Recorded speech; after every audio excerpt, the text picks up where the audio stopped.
over 75 years, NATO has been the backbone of Western security. It was created to counter the Soviet Union, to ensure peace in Europe, and to deter war. But today, NATO is bloated, outdated, and forcing nations into conflicts they have no interest in. It's time for something better. It's time for NADA, the North Atlantic Defense Alliance.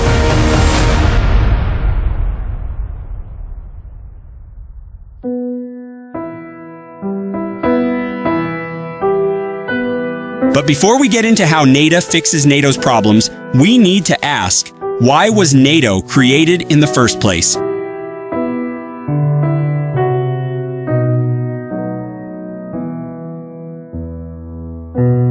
It all started in 1949. The Soviet Union was expanding its influence across Eastern Europe. The Cold War was intensifying, and the US feared communism would spread across the world. To counter this, 12 nations, including the US, Canada, and most of Western Europe, signed the North Atlantic Treaty. Its core principle? Article 5. An attack on one is an attack on all. If the Soviets invaded one NATO country, they'd have to deal with all of them.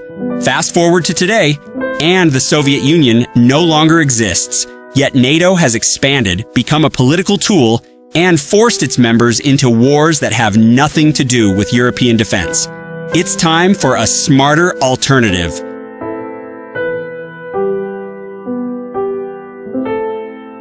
Look, NATO was useful. It helped Europe recover from World War II and deterred the Soviet Union. But today, it's an outdated relic of the Cold War.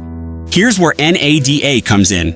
NATO is designed for today's world, a world where threats aren't just invasions, but also cyber attacks, terrorism, economic warfare, and regional conflicts. And unlike NATO, which sometimes drags its members into unnecessary wars, NATO fixes these problems with 4 key principles. No more automatic war obligations. No country should be forced into a war just because another member was attacked. Instead, they can choose their level of involvement. Stronger national defense. Every nation must invest in its own military. No more free rides where one country does all the heavy lifting. True defensive purpose. NATO will not be used for regime changes or foreign interventions, like NATO did in Libya and Afghanistan.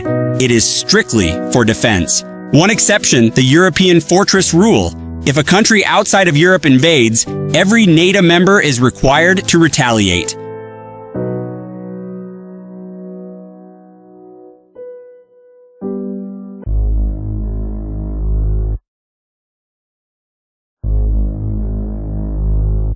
This is where NADA is very different from NATO.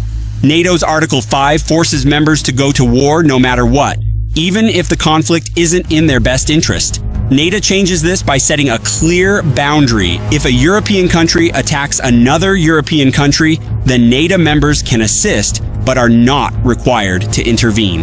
However, if a non-European country invades, including Russia, China, or any other foreign power, then every NATO member must respond militarily. This creates a strong deterrent while keeping Europe responsible for its own internal affairs. It means no more getting dragged into conflicts that don't concern every member. This might surprise you, but America's first president, George Washington, actually warned against alliances like NATO over 2 centuries ago. In his farewell address, Washington strongly advised against permanent military alliances, saying they would make nations weak, dependent, and dragged into unnecessary wars. And that's exactly what's happened. Many NATO members barely spend 2% of their GDP on defense because they assume the US will save them if something goes wrong. NATO fixes this by ensuring every nation builds its own military strength instead of relying on others.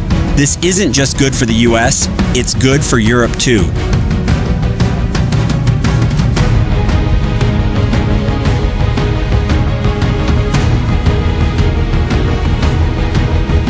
So how does this all work? Well, it's simple. Collective defense, but no automatic wars. If a NATO member is attacked, others can assist, but they are not required to join the war unless it's a non-European invasion. The European fortress rule. If a non-European country, including Russia, invades, every NADA member is required to respond militarily, just like NATO's Article 5. Fair contributions from everyone. Every nation must meet equal defense spending requirements, so no country gets a free pass. No political interference. NATO won't engage in foreign regime changes or interventions, keeping military action strictly defensive, focusing on modern threats. NATO will prioritize cybersecurity, economic stability, and intelligence operations over outdated Cold War-style standoffs. Let's be real, NATO had its time. But today, it's outdated, unfair, and sometimes even dangerous. NATO offers a smarter way forward, true collective security without forcing nations into unnecessary wars. Stronger individual defense, so no country has to be dependent. A clear deterrent against foreign invasions, while keeping internal European conflicts optional. A focus on modern threats, not just old-fashioned military invasions. And maybe, just maybe, this could create a world where nations work together without being trapped in outdated alliances. So what do you think? Should NATO be replaced? Is NADA the future? Let us know in the comments.